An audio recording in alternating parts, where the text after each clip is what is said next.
Chosen from among all others by the immortal elders Solomon, Hercules, Atlas, Zeus, Achilles, Mercury, Billy Batson and his mentor travel the highways and byways of the land on a never-ending mission to right wrongs, to develop understanding, and to seek justice for all. In time of dire need, young Billy has been granted the power by the immortals to summon awesome forces at the utterance of a single word. Shazam!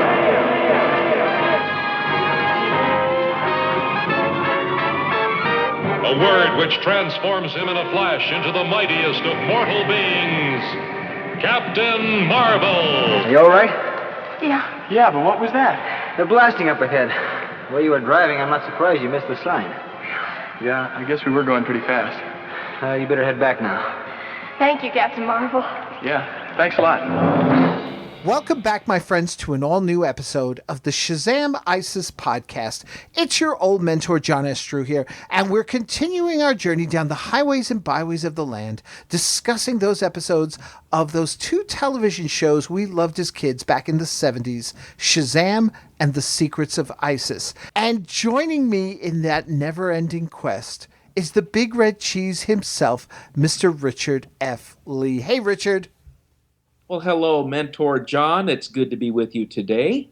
It's good to be with you, too. And I'll tell you something. I'm glad you and I are talking here as adults because, honestly, I wouldn't want to be a teen again because as a teen, I didn't always listen to my parents and what they told me was right and wrong, you know? What do you mean? I never listen to them now. I want to go joyriding and shoplift some beer. What do you say? Oh, my days of shoplifting and joyriding, I think, are far over. We're done with that, and because I got kids now, so I worry about like someday finding out that they're going to be like showing up at the door with a cop or something. I think they're abusing their authority, my parents. Wow. That line comes from an episode called Debbie. And that's the one we're going to be talking about today. It aired on September 13th, 1975. When she said that line, right there and then, I was just like, woof. This is where, I said the last time we talked about kids and empowering, and I blamed the Goonies. I blame Debbie. Really? Because authority, that's a big word for a 12-year-old. Well, okay, the character is a little older than 12. Right. But you're right. This aired on September 13th, 1975, a landmark date in my life. That was my birthday. Oh, well. Even though we're not going to be releasing this September 13th, happy birthday. Happy birthday! Yeah, it was a great birthday, and I was treated to something brand new, John. You mean a brand new episode of Shazam? No, a brand new Captain Marvel, which we'll be getting into.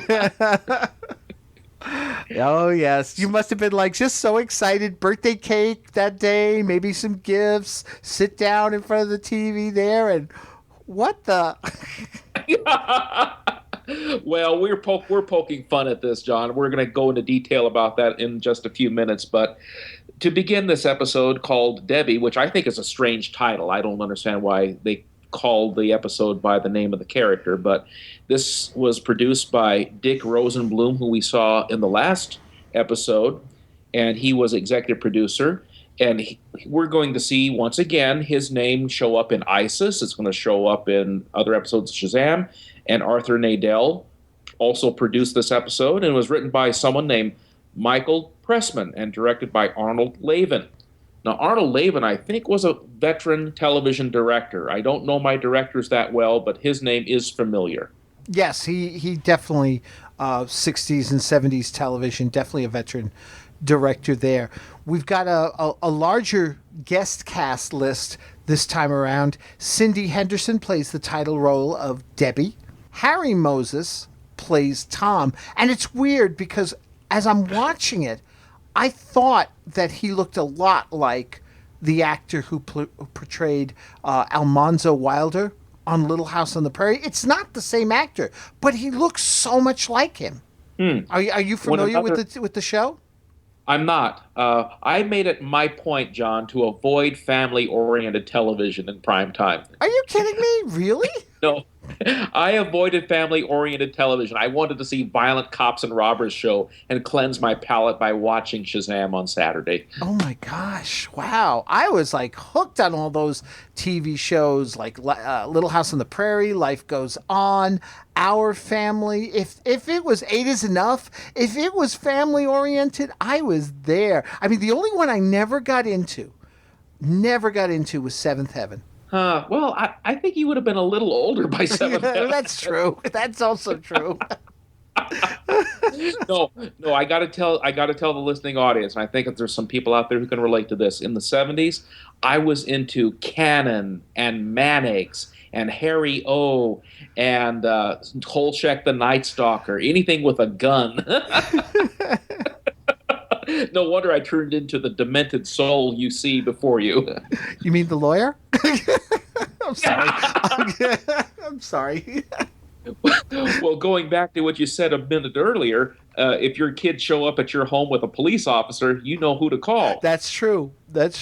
Actually, a little later on in the episode, I do have some legal questions I got to talk to you about in regards to certain things in this episode. To see. Yeah. So we also have Casey Young as Paul and Wallace Earl as Mrs. Clausen, Debbie's mom. Interestingly enough, the actor you mentioned earlier, Harry Moses, appears to have been the actor from this guest cast who's done the most. He, according to IMDb, he was told in 1976, shortly after this episode was filmed, that he'd never walk again. Interesting. Wow. Now, he was into positive self-help. He became a New Age minister of sorts.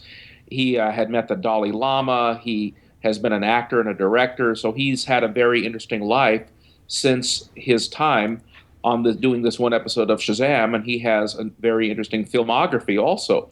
And apparently he's still very much working in the business. That's good to know. That's very cool, yeah. So, getting into this episode, Debbie.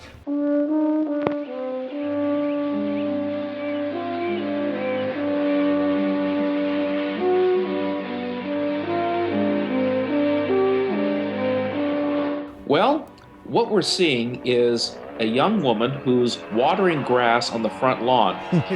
And it doesn't take me out of the story at all. You have to establish something. She was obviously given a chore. You got some time? Hop on the back. I'll take you for a spin. I really shouldn't. What's the matter? Oh, it's your mother. She doesn't like you hanging around me. Ah, the older generation. Look, kiddo, if you don't hop on the back of this cycle in 10 seconds, I'm going to take off without you. You wouldn't. Wouldn't I? And I'm wondering, well, that grass is lush and green, and this is shot probably sometime in July in the summertime in Southern California. Isn't that a big waste of water? I was going to say, yeah. It's going to evaporate in seconds anyway. Okay.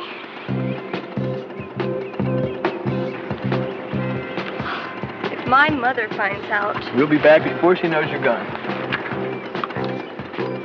When this is all first set up, I had to feel at first that maybe the mother was just being a little overprotective, because when you see Tom and Debbie, and there's Tom on the bike, once again, bikes. We had bikes in the last episode. We got bikes again. It's the 70s. Everybody's got a bike. But, yes. But, you know, there was just something playful about it. It was kind of cutesy. I don't know. I thought, you know, oh gosh, this is just going to be a story about, you know, an overprotective mother more than anything. At the same time, though, I also thought Debbie was a bit of a ditz, because the way she's also watering that lawn, she's doing it so mindlessly. She's not even paying attention to where she's spreading the water. Yeah, you're right. And this is why they must have invented sprinkler systems. But so she hops on board, and again, it doesn't. I think most people don't notice these things, but I look for them now. You can see the reflection of the lights in the helmets. Now, I don't understand. Maybe those who work in the business can explain to me a lot better.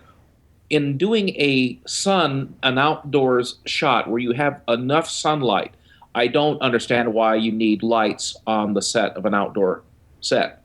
I don't know. I've done some shooting, and I've seen.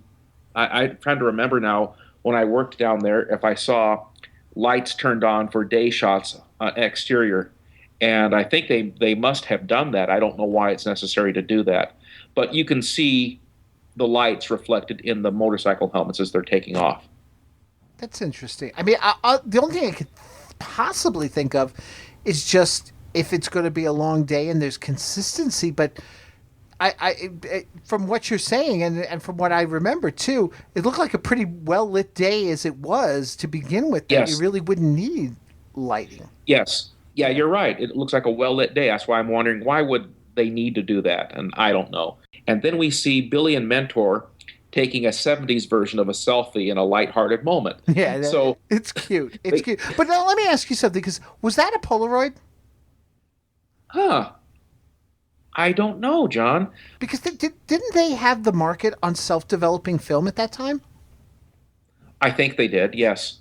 Yeah. I think so. Because we use those kinds of cameras all the time. I actually have one left in my possession, an accordion camera kind of like that. Really? And I remember when the One Step came out, and that was a big deal. Yeah. I mean, One Step, oh my goodness, look how far technology has come. The One Step where the film would pop right out of the camera. Now, that's not the same here. When they're doing this is a step backwards in time to the 1970s, where you see Mentor and Billy take that picture, and Mentor has to take the film out and take off the piece of paper and wait for the light to develop it. Of course, as natural sunlight, it would develop much faster. This is so primitive by today's standards, but back then we had to be very patient when we took photographs. Yeah, not the same instant gratification like we have today. No, we sure don't. No Instagram, no hashtag, no YouTube, no Facebook, upload and see something really embarrassing involving Taylor Swift, okay? Now, this camera and the tripod, yet another object that they managed to tuck away in the RV. Yeah, that's true. And so I'm almost wondering for our second season of Shazam, John, I'm thinking as we review the episodes, can we pick out any of the foreign objects that they might manage to find room for in that RV? Yeah. Plus, there's also the attorney phone. Oh, the elders. You take care of the litter. Which starts to go on, and the elders summon Billy via the attorney phone. Once again, we see the flashing lights of the RV. That's probably just the emergency light switched on. Right. O elders, fleet and strong and wise, appear before my seeking eyes. You are obedient and respectful, Billy. However, you will meet someone unlike yourself who will disobey and disrespect another. It's important to understand a parent's concern. Your job is a difficult one, Billy. This person does not know that a parent's authority expresses their love. I'm not sure I understand what to do. It will become clear in time, Billy. In time. Now Try to explain that today.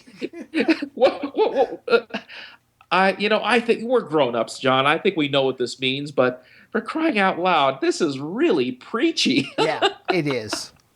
Now, Billy says he doesn't know what to do. And Solomon says, again, let's say it together, fans, it will become clear to him in time, Billy, in time. Yeah, as he fades away. As he fades away. Now, again, I love Shazam. I love the show.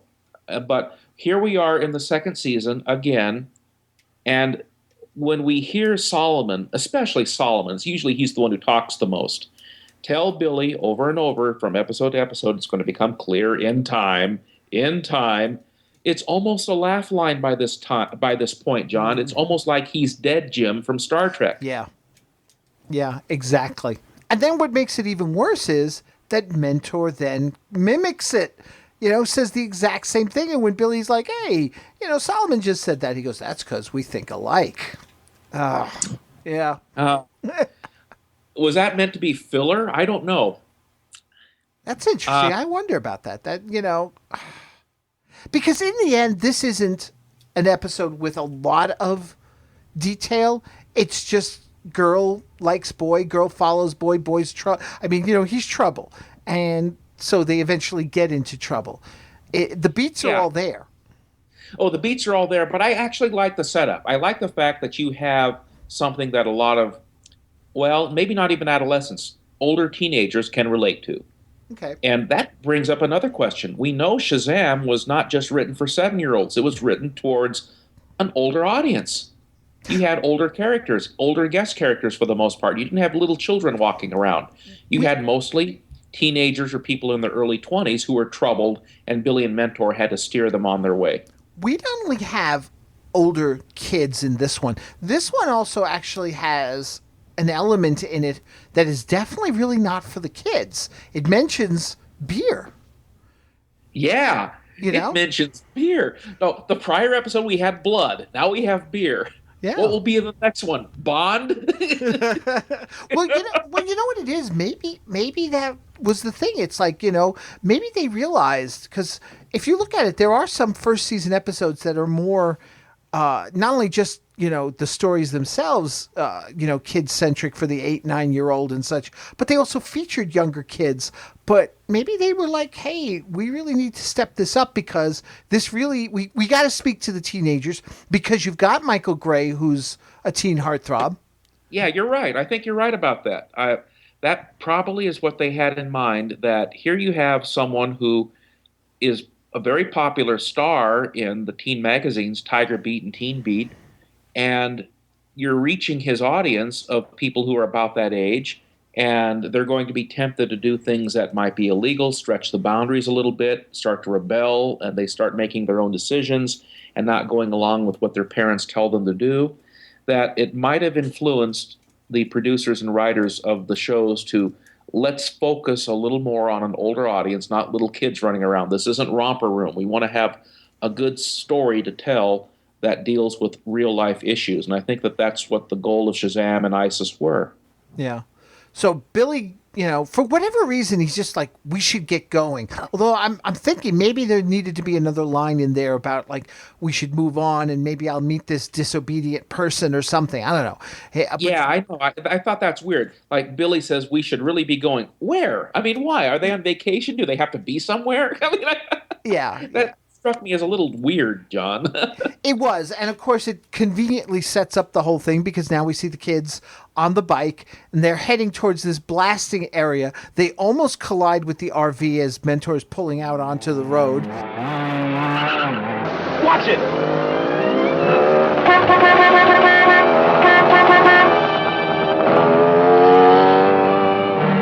Now we better stop them. They're heading right for the blasting area. Oh, we'll never make it in this van, Billy. It's up to you.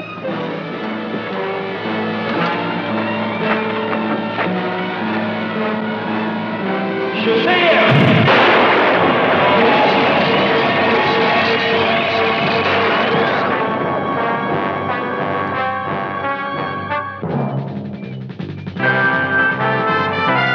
So the focus is off the fact that they almost had a collision, and now to looking and seeing that these two people on the bike could very well be heading to a dangerous situation, that they're not going to be able to reach them in the van in time.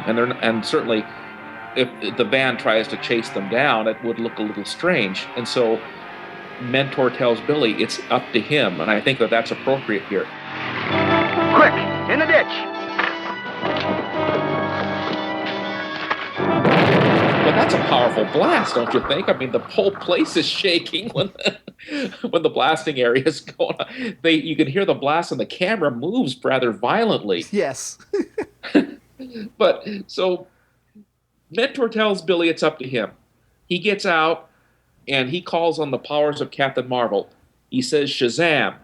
And then the flash of lightning comes down, and it reveals Captain Marvel.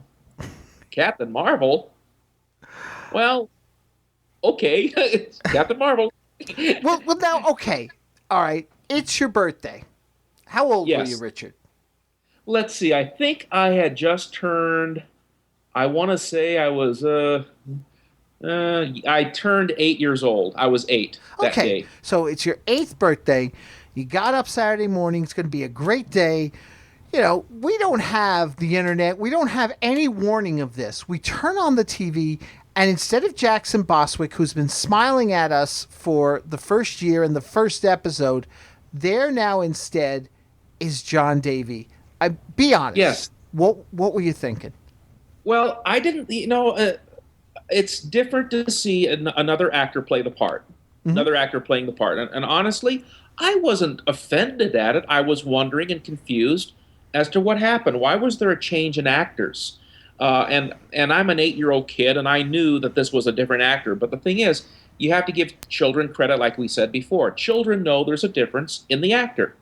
And I lived in the real world. I knew that Shazam was fantasy. This wasn't real. There were no such things as boys who become superheroes and could fly and were invulnerable. I knew that there were no such things, as much as I wanted those things to be true in my wildest fantasies as an 8-year-old. But I knew that this was a different actor. And it didn't bother me. I just knew this was different and it didn't quite work for me. Not because there was anything wrong with John Davey. It was just that his pot belly hung down in the opening credits, and I got a laugh out of it. And I said, he is a superhero who's out of shape. No, it didn't bother me, John. I thought this was a different actor playing the character, and something must have happened as to why the first actor wasn't there. So I just took it in stride. I think this would have worked a little better, and I'm not saying that Michael Gray and Les did anything wrong here, but I think if they're going to change the superhero to a different actor, it might have worked if Shazam were rebooted and you had a whole new cast, and then you can buy into the illusion a little better because now you have a different Captain Marvel, but you also have a different Billy Batson, maybe a different mentor, a new formula, something changed and different. And so it would have worked as a reboot, but here they did not reboot the series. They just chose a different actor to fill the boots. See, now that's interesting because I'm also, at that time I was, I would have been 7. I would have been turning 8 that January.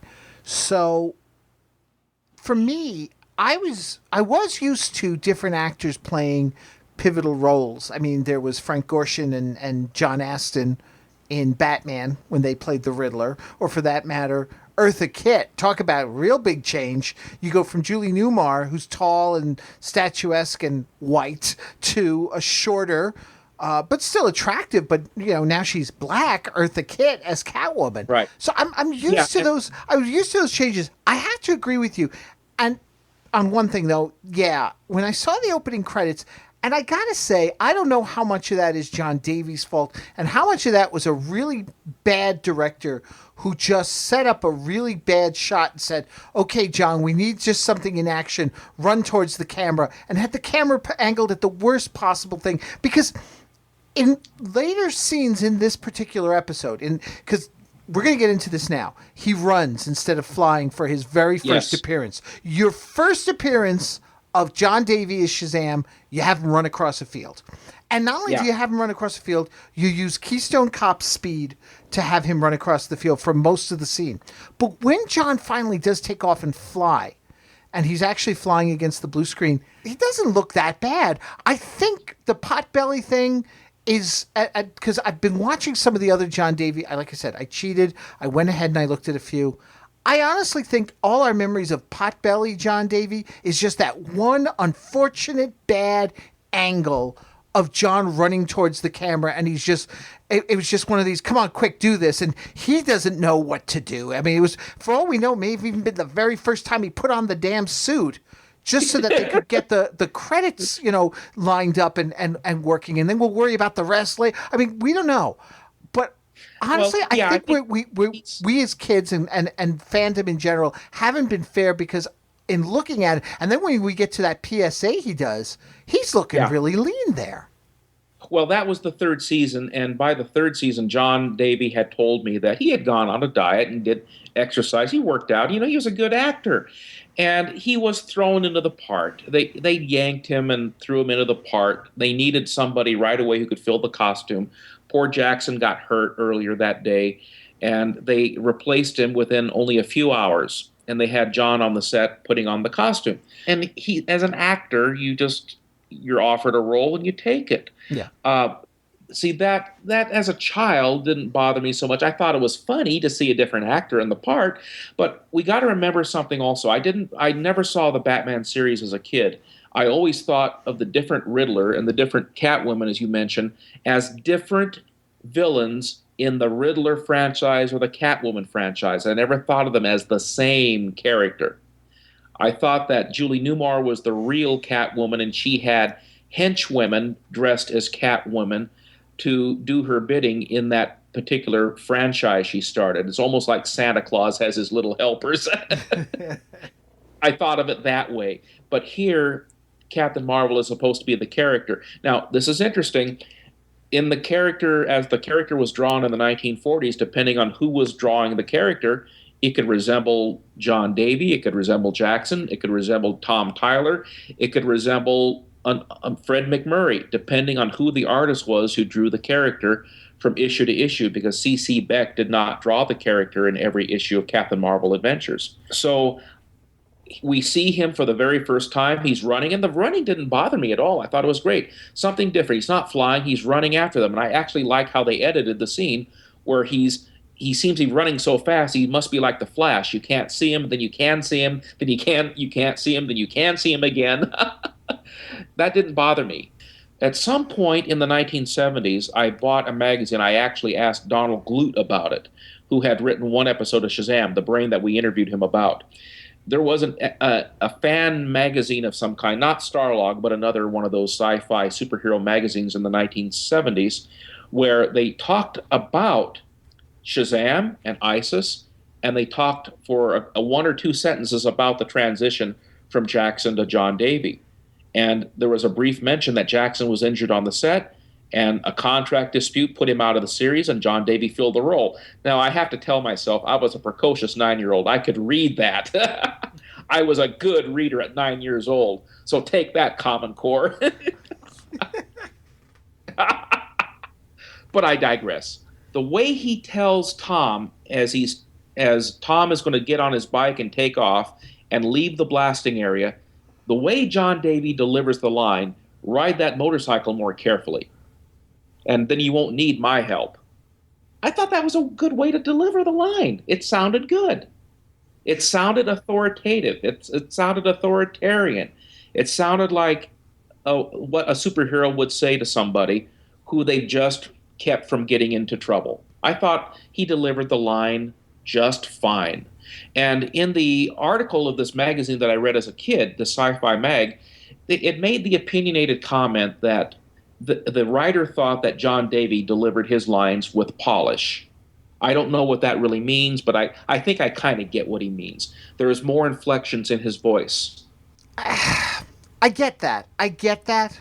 But I also, to be fair to Jackson, he wasn't given enough material to ever really act around. It was a quick line of, "It was a good thing I was here, and now I gotta go." You know, he wasn't given a whole lot to do, and that's the killer of it all. Right. Is that Right. John got it all when Jackson was let go. I mean, they had this all planned. You know, you wonder for a moment, you know, without knowing the backstory, if they did this just to stick it to Jackson. But no, I don't know if he was aware that there was more opportunity for him to stretch himself as an actor and doing that. And they were going to even do the Captain Marvel Goes Evil episode, or, with his duplicate. Right. And Jackson had shared with us that he put forth a number of ideas that we were talking about in the previous podcast, the episode on winning. That's one of Jackson's last episodes for the series. How we've seen that before. There was nothing new that was brought to the table.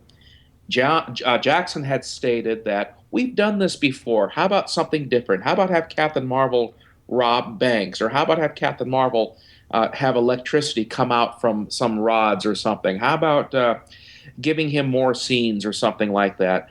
And we do see that come out more in season 2, and we're going to see in the future more appearances of Captain Marvel with more things for him to do and more things for him to say in the 3rd season, John. Right. And that's ultimately, I think that's the saddest part of Jackson's leaving, is that Marvel was on the verge of getting more screen time. Yes. And but this is somewhat of a rather auspicious beginning for John Davey as he takes over the role of Captain Marvel here, because he comes in, he rescues these 2 kids, And it's a very quick scene. Now, remember, we're seeing Captain Marvel in the earlier part of the episode. We're going to see him later on in the episode. They didn't save him for the very end. No, that's right. That's right. Yeah. So, and there's something else coming. There's something else, too. Now, he gets them, sends them off. He runs down there. Now, you had thoughts about something. Why didn't he fly in there and swoop down? Right. What are your thoughts on that, John? Well, it's just, to me, it's like every other thing they ever did was, here's Jackson. He takes up high into the sky and then swoops down. It's almost like he does an archetype thing. It's very seldom that we see him fly just straight across. I can think of like the Zoo episode with, Frank Coughlin Jr. With Frank Coughlin Jr., where he's flying across the zoo like that. But most of the time, it's always straight up into the clouds and then straight down. Didn't bother doing that. You said you liked the run and everything, and okay, the run was all right. I mean, I thought the very beginning they sped up the film a little too much, but it was just a shame because here's your first time with your new Captain Marvel, and you don't give him the chance to take off and fly and look majestic and do the majestic thing. Instead, you have him run across a field. Mind you, the one tracking shot of him running across the wide shot I thought was really well done. Yeah, and it is a strange choice. Why didn't they make him fly instead of just run? Maybe they wanted to show the speed of Mercury for a change. Maybe, yeah. But now, here's something. There's something very special about this episode that we're never going to see ever again. Shazam!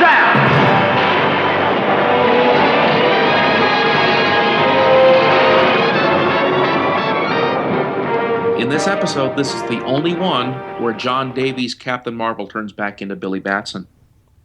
Okay, now you talk about heroic, and you talk about how, when he delivers the line. Now, we've seen Jackson do it a couple of times where he gets up there and he says Shazam. I noticed the one thing when they did it with John Davey, they gave him more echo effect when he said Shazam. Yeah, it's I didn't catch the increased echo effect there. Yeah, I've seen this episode several times. I just didn't catch the increased echo effect. It was okay. I thought it was fine. I thought it was good. No, it was fine. It was good. It was just interesting, though, that they had to give him, and I have to wonder if he didn't put enough oomph into it, whereas when Jackson does it, and I know this is like, now we're getting into real nerd level, Shazam type stuff, but it's just, when Jackson says it, he says it with such force that we don't need to add much in the way of special effects.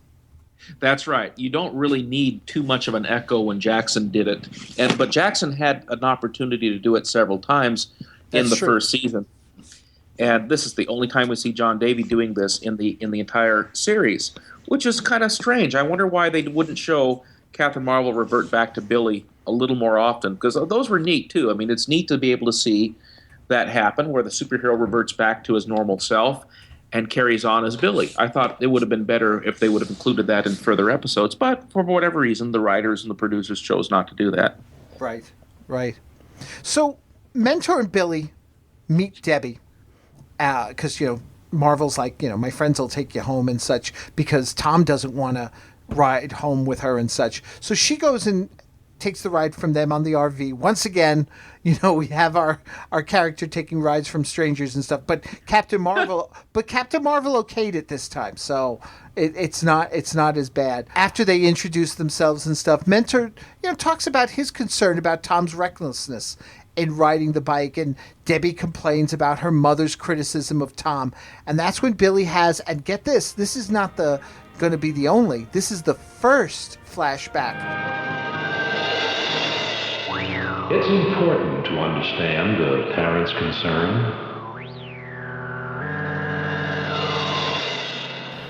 Remember we were talking about in the last couple of episodes, it's been one flashback. This one we're getting two. Interesting. You're right. So they followed the formula of the first season a little closer in this episode then. Yeah. And I think it would have been appropriate. It's understandable that here you have the character talking about expressing what her parent thinks about her being around Tom, who she thinks is irresponsible. And Billy gets hit with this flashback. Oh, this is the person that obviously that we're going to help this week. Upon arrival at the home, Debbie's mother asks where she's been, and now they start arguing about Tom. Now, this is great. She's accusing her mom of misusing her authority. Yeah, there's that line. Yeah, I did, as a kid, I didn't understand what the word meant. I could follow the. It was lost. Yeah. It was lost. But watching it now, and when I heard that, I was just like, wow. Oh, boy. Hey, I got to admit, I hear lawyers all the time accuse judges of misusing their authority. And these are grown men who behave like teenagers, for God's sakes. So Billy has another Kung Fu-style flashback. Your job is a difficult one, Billy. This person does not know that a parent's authority expresses their love. There you go. 2. Like I said, 2. 2. It's been ages. This could almost be a drinking game here. How many flashbacks are we going to get here? I'm almost expecting Cheech and Chong to throw up at any moment. All right, kids, this is what you do. You take your Shazam DVD, you hit play all with the morals. Always remember with the morals. And you just sit there with the shot glass and just watch all the episodes. And every time Billy has a flashback, boom. Oh, boy. Yeah. In a strange way, here you have, once again, the young kid and the mother arguing about something here. Billy and Mentor, how many times have they witnessed parents and kids arguing? And they look at each other. They look lost, yeah. They look at each other. Oh, gosh, this is great. And they realize, oh, dear, in the reaction shot. And they are understanding that, well, we try to tell her, and so, oh dear. Meanwhile, Tom's friend Paul tells him they only have 1 hour before his boss comes back. So they're going to steal his car to joyride. Okay, they're setting up the real tension here. We know that Debbie's going to get involved later on in the episode somehow. Right. At this point, I got to tell you, it was my birthday. I was more interested in the KFC in the background. Now, a flashback to 1975 history, fans. KFC was around back then, and they didn't have buttermilk biscuits yet. See, I thought that was there a sign there that said they did, or you were sad about the fact you didn't have buttermilk biscuits back then? Oh, no, I just knew from history. Oh, okay. They weren't introduced until around 1982, John. Oh, okay. I should not know this, okay? I should not know this. There's the KFC and the Thrifties. I have it on freeze frame right now, and I'm looking at it. And so obviously the crew went out here to shoot this brief scene of Paul and Tom stealing this car. And as God is my witness, there's a Thrifty store, and there's that huge hunking KFC bucket up there on a pole. This is a lesson in fast food history. Oh, dear. They changed the diet eating habits of an entire generation. Oh, yeah. But I digress again. So, speaking of food, it's getting towards lunchtime. Or it's past lunchtime. Well, it's almost 2 o'clock. Yeah. So Mentor suggests to Billy they get a hot dog. And so he's distracted, and he can't stop thinking about Debbie and how she's a rebellious brat, I guess. So, I don't know. I don't know. I probably would be in that situation, too. Because, Billy has to do something with this kid. How is he going to turn her around? She's going down a path that she's not supposed to go down. And, of course, we know the story is going to unfold, but I think Billy's wondering to himself, how are we going to help her? Yeah. What is it that he's going to end up having to do to steer her right? And that's the thing. It's like Billy always, worries and thinks and wonders. It's right. We saw that in a lot of the first season. Meanwhile, Mentor always sort of stands in the background and goes, well, you'll figure it out.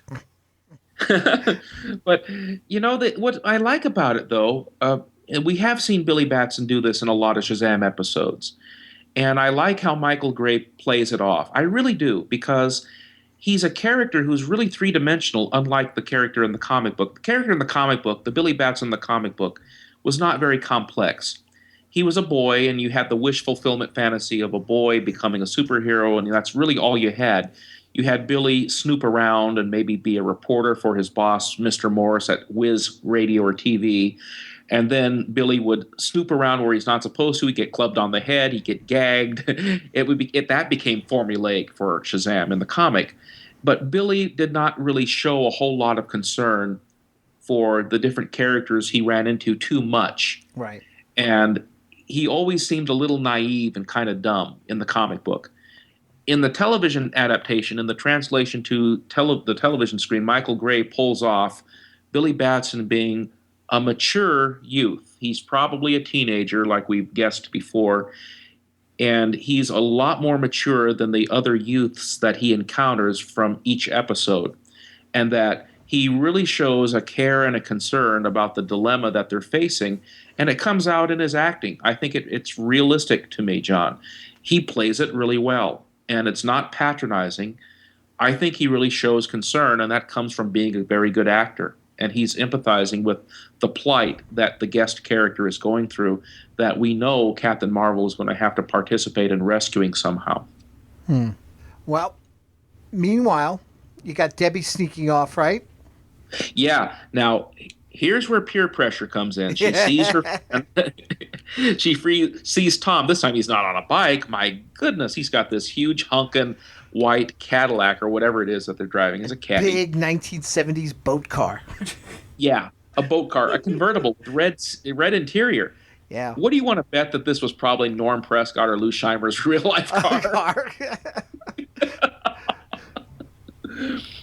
And so I just throw that out there. That's a possibility, but it's a nice looking car. And he comes back to see Debbie.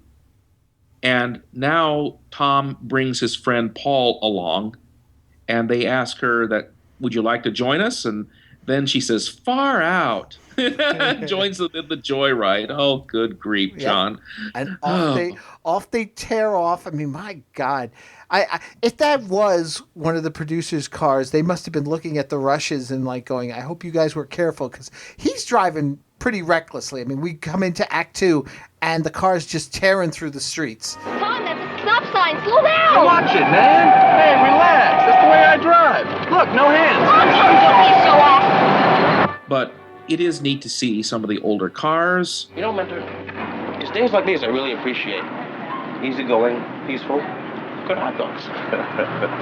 Yeah, they're enjoying their hot dogs, and I almost was thinking that, are they eating the hot dogs at the same stand that they were back in the Joyriders episode from a year before? Billy, I think you spoke a little bit too soon. Oh, I'm gonna find out what's going on.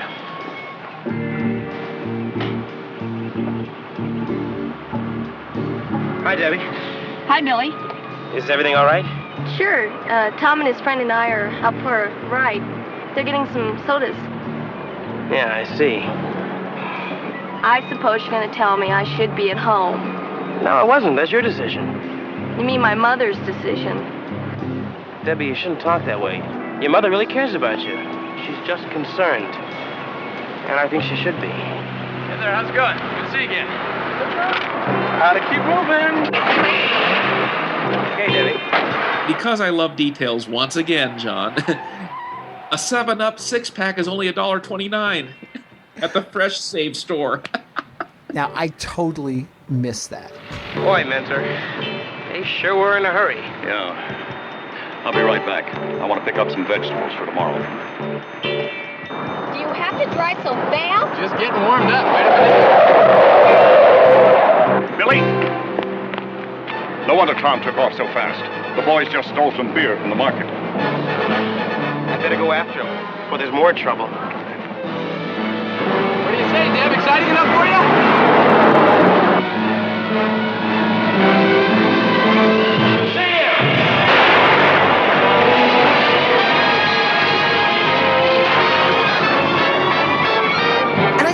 this was weird because here's Mentor, and instead of thinking, hey, maybe we should like keep an eye on them or something, Mentor's like going, I'm going to go buy some vegetables. I thought that was granted, I know it's to set up the fact that he goes into the store and that's when he comes running out a moment later and like they just robbed the place. How you doing, Deb? I wish you wouldn't drive so fast. Open that up, Paul. Pass it around. It's on the way. Don't open that. Tom, please, stop the car. Let me out. Debbie, just relax. Now, let's pause and think about this for a second as Billy becomes Captain Marvel. How come the director told John Davey to put his hands on his hips? That makes no sense because Billy's his arms are at his side. Doesn't anybody catch what's wrong with that? Yeah, it's flat, all right. See if we can move it off the road. Maybe they didn't think about that in terms of the transformation sequence. Whoever it was that directed this, whether it's, the director of this episode or whether they just got somebody else to say, just stand there a moment while we shoot some footage. Maybe they told him pose like that. Maybe John himself thought, let me pose, and nobody corrected him. And I suspect that's the case, but it's another example of how the makers of the show often would not follow details like they ought to have. Holy moly, that truck is headed right toward them. What's wrong with the car? Why can't they just drive on the flat off to the side of the road? Did it stop the engine from running too? Good question. And not only that, they're right in the middle across the center line. Off the road, there's a truck coming. Now, it's that fortuitous blowout from the tire that keeps them from opening the can of beer. Yeah, because they've got the beer that they're passing amongst them that, hey, and they never get the chance to open it. But my question is this, because he sees them, he comes down, he's like, get out of the way. He lifts the car. Why does Marvel... You ask, why don't they just drive it on... But why does Marvel lift the car? Why doesn't he just push it off the road? Yeah. We have to be demonstrated to a feat of physical strength. And we're going to see Captain Marvel do this again in a future episode with Isis, where he picks up a vehicle. And this time, when Captain Marvel does a landing, he's not wearing the sash. Okay, if you look, he's not wearing the gold belt. That's a little important detail. He's not wearing a key component of the costume in this scene.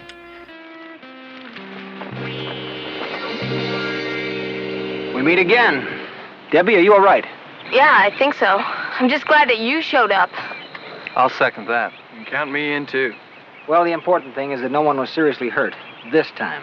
Marvel then picks up the beer and says it's a lucky thing it wasn't opened. Okay, now I got to ask. I'm assuming that meant it would have meant a further charge. I mean, it's bad enough they took the car for the joyride. That's a charge. They stole the beer. That's a charge. But then I guess driving with an open container? Yes, that would be a separate charge. Okay. You're right.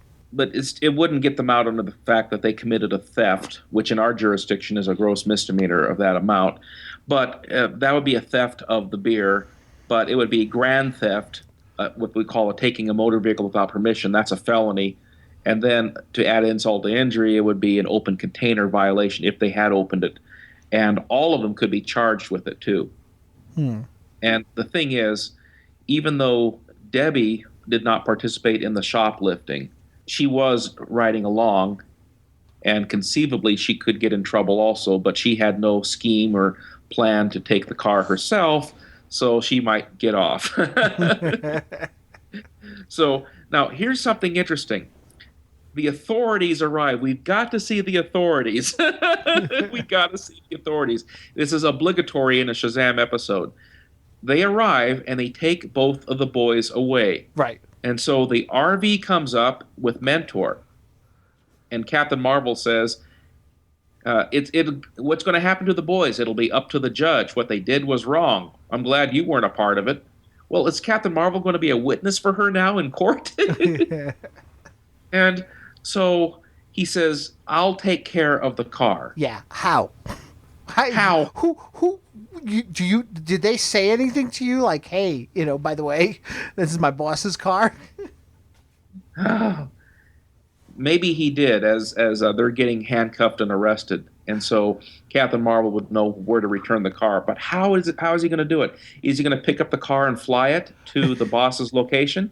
He could, it's off screen. Captain Marvel has the powers to do that. And I suppose that would happen off screen that we wouldn't know about. He would pick up the car and fly it back to where it came from. Yeah. So one of the things I'm wondering, this is the only episode where you're going to see Captain Marvel holding a can of beer.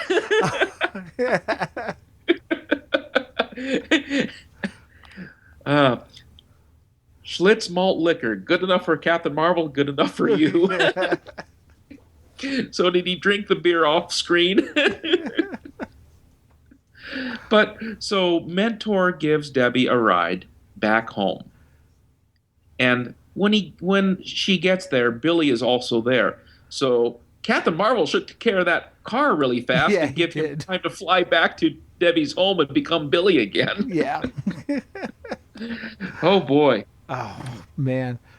But we get, once again, I now see the error of my ways. Debbie's all, contrite and everything. And everyone's complimenting Captain Marvel. He's mentioned no less than 4 times. 4 times? In this you scene. counted it also 4 times, John, in the epilogue.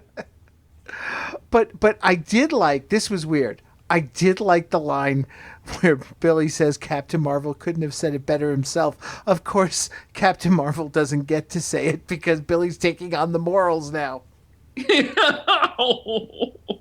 So stunts. What have we got? Well, there was nothing outright spectacular, but there was the unnecessary lifting of the car. Yeah. I think the running was necessary. See, he was running in that. That was really him. That was really him, necessarily called a stunt. We have to remember that. Yeah. I suppose the takeoff and the landing could be counted as a stunt for him because he wasn't a professional stuntman, and they made him do all those things. He had to jump on maybe the cardboard boxes and jump on the trampoline and jump off the stepladder. That's true. For John, I think that would be a stunt, and this was a very physical role for anybody.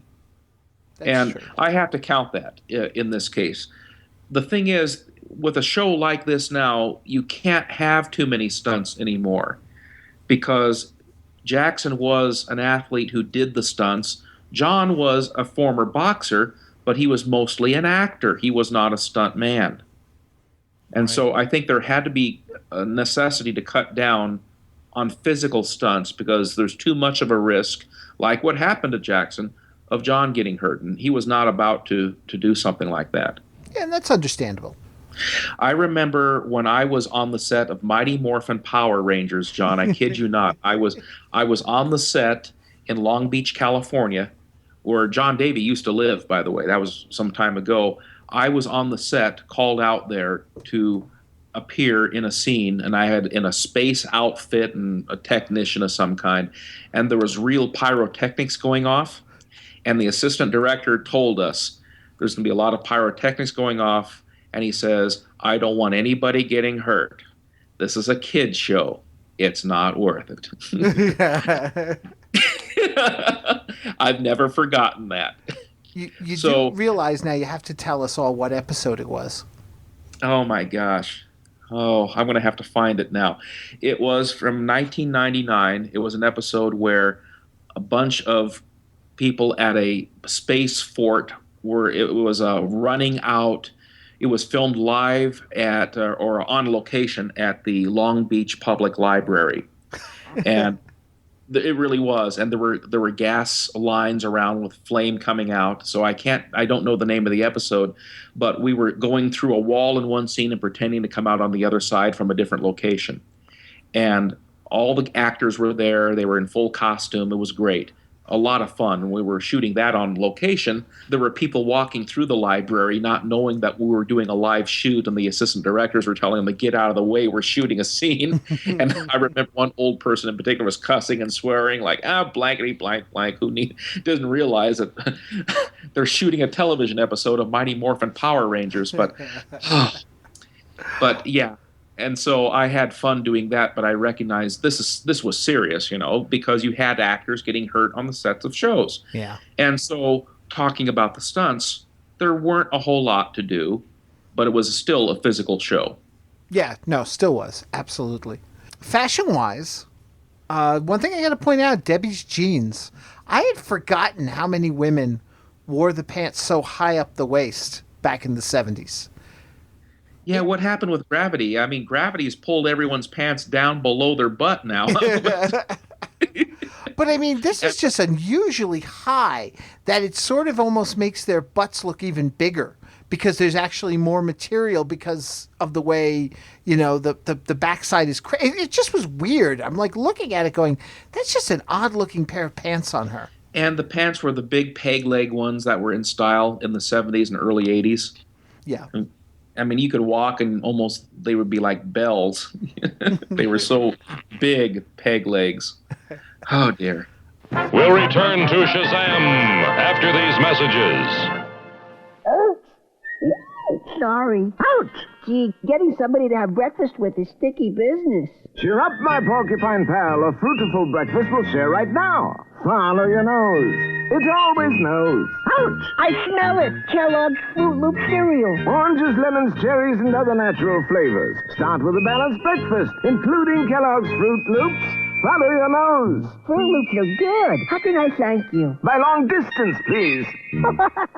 All beef patty, pickles, sauce, lettuce, cheese, and the pickles. No. Pickles, cheese, Lettuce and onion, sesame, all seed bun. I think they're describing a big... 2 all beef patty, special sauce, lettuce, cheese, pickles, onions on a sesame seed bun. Say that again. 2 all beef patty, special sauce, lettuce, cheese, pickles, onions on a sesame seed bun. 2 all beef patty, special sauce, lettuce, cheese, onions, pickles, onions on a... McDonald's Big Mac, the big sandwich with the great big taste that everybody's talking about. Sesame seed bun, and we forgot the onions. Yes, it did. Yes, it did say onion. Are you sure? It said onion. All right. 2 all beef patty, special sauce, lettuce, cheese, pickles, onions on a sesame seed bun. McDonald's Big Mac, the great big sandwich with a great big taste. Lettuce. Pickles, cheese, and Big Mac. You deserve a break today at McDonald's, where your dollar gets a break every day. Out. And now, back to Shazam. When a parent sets rules and regulations, it really is a form of expression of their love and concern. And sometimes the hardest thing for them to say is no to something we want. But you can be sure if our parents say no, they feel there's a good reason for it. See you next week.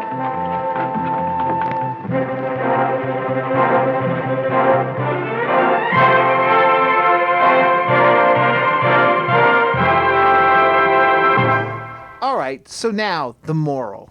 And once, like I said before, there's Billy. Captain Marvel doesn't get the final word. He doesn't get to tell us how right he was or anything, But it's Billy, and he's in front of the RV again. Yes, and Michael did the show, did the moral in this show because Jackson obviously wasn't available to do it. And it feeds my speculation that the morals were done at a later time, even in the second season. We know they were done at a later time in the first season when Jackson did 15 of them in one day.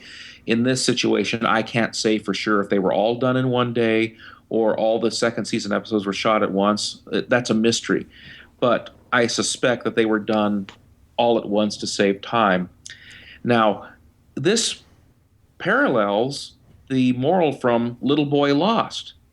Remember that episode from the first season that Michael said was his favorite, where there was somewhat of a mixed moral, where the father says no to the boy, but the boy is not able to speak, and we're told at the moral at the very end that if we don't communicate our problems, we're not going to be able to solve them, or words to that effect. So in that episode, Mentor had said that when a parent says no, they usually have a good reason for it.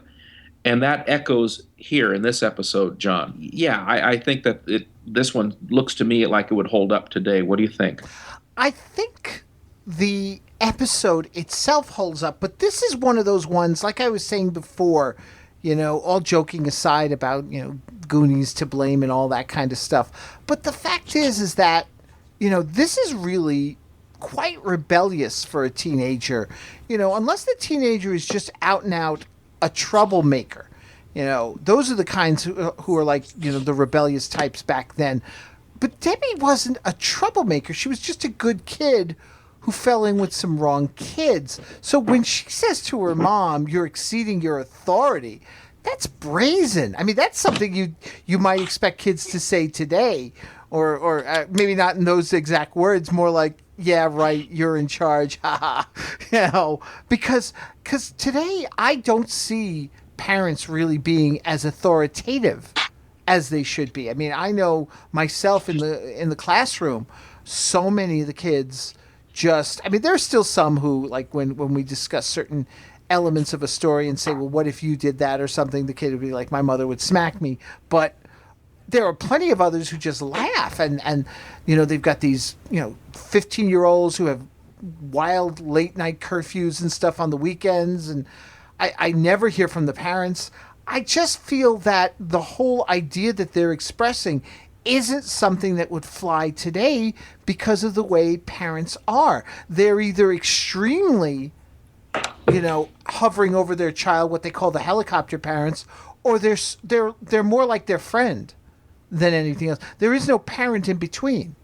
The days of Mike Brady and, now Bobby, when you tell a lie spreads and all that, all that's gone. We just don't have, you're right. We don't have the parents moralizing and teaching the kids anything anymore. You're right. And I know that this episode in the beginning with the elders was a bit preachy, but in a way, I think that this is so needed today. I'm really old-fashioned. You know how the old joke is, the older you get, the more like your parents you turn into? Yeah. And I think if anything, I'm worse than my parents were, and I'm only trying to keep myself under control. But there's something about this type of episode. I think it is refreshing. It does get a little preachy, yeah. I think it's a little strong-handed, yeah. But I can't say that it's wrong, because in this episode you see Debbie almost getting into a wreck with her two friends who got her into this mess. And in the episode, of course, there could have been tragic consequences, and it's fortunate that Captain Marvel came along. I thought the rescue was a little contrived.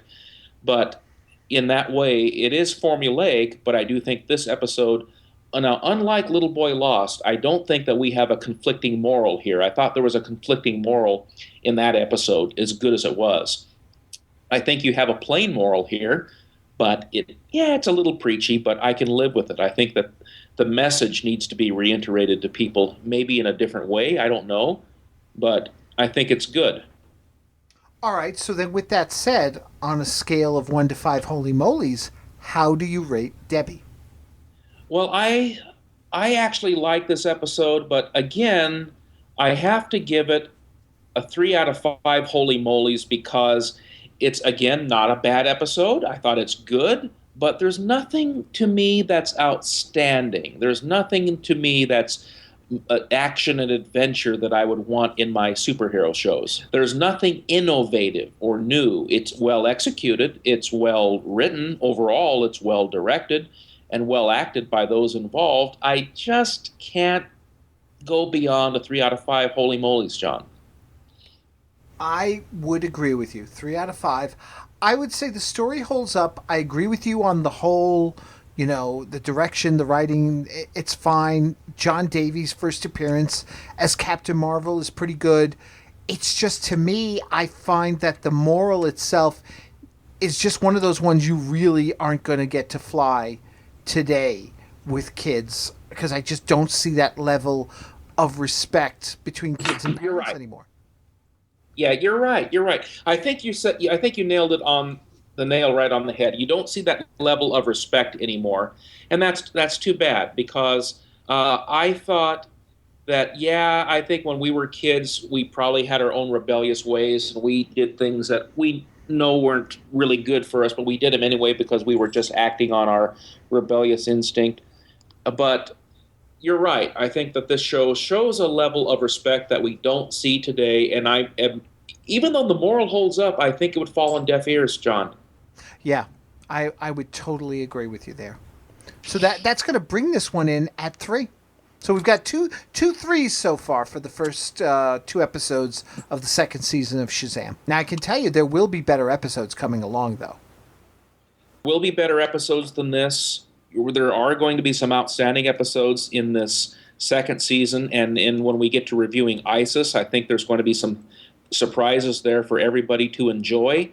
that it's going to take us back in time, just like every time we do this podcast, we're able to reflect and look back on it to see what was it about these shows that impacted us so and whether or not they still hold up. And we're going to look forward to having a lot of fun being able to do that. And speaking of ISIS, we now switch back to our next episode being a review of the next ISIS episode. You know, it's not always the guest stars who get into trouble in these episodes of Shazam and ISIS. Why, even one of the stars of the show can get into trouble. Cindy Lee gets herself caught up in the Fool's Dare on our next ISIS review. Yes, she does, and we're going to see how she deals with that dilemma next time. How she deals with it and how ISIS has to come to the rescue. So until next time, folks, thank you so much for listening. Once again, Richard, thank you for being here. Take care, everybody. Take care, everyone.